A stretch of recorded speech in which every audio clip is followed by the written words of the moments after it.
Why don't we start with you guys telling us what you do?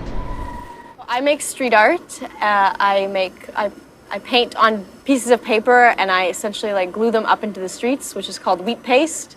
I spray paint around, sometimes murals and sometimes just tags, and going and exploring abandoned places.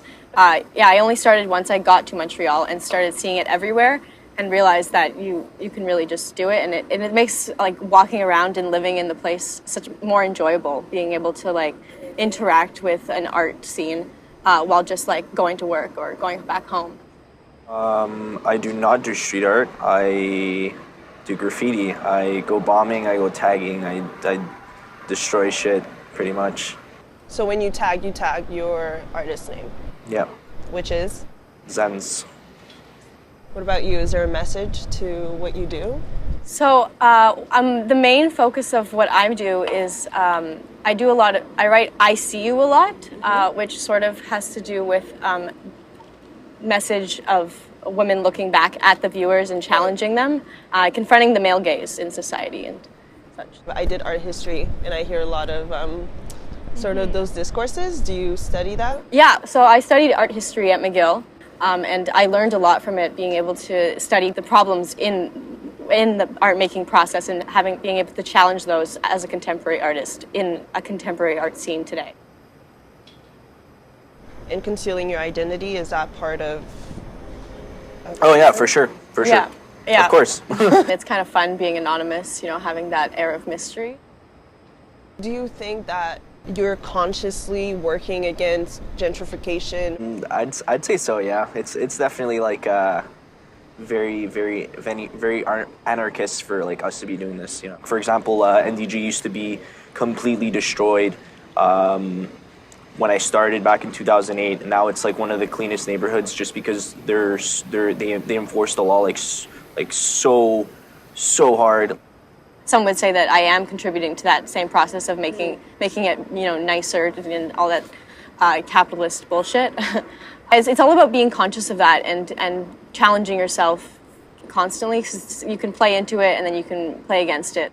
I use Instagram for my art, and I've met a ton of street artists through that, because they're also posting their art through those mediums, and then other people will find their art and post it in the streets. Things could be gone the next day, but if you take a picture of it.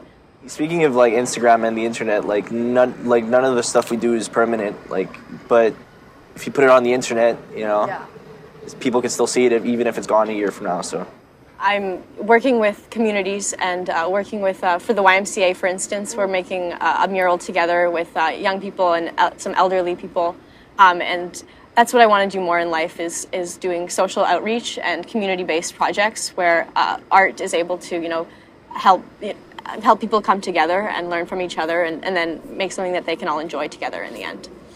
Do you ever think that what you guys do could become some sort of collaboration? I mean, obviously... Oh, for sure. Yeah, which she does more street art, right? So let's say I could do the letters, and then she could do a background or or that too. I would like to actually become good at doing tattoos. I was doing tattoos for a while, but it didn't really work out too well. Whatever, it doesn't matter. I also carry stickers around a lot, and so I'm usually just on the way to school or work, or you just slap it up and go on with your day. Yeah. They're printed? Yeah, so okay, they're printed.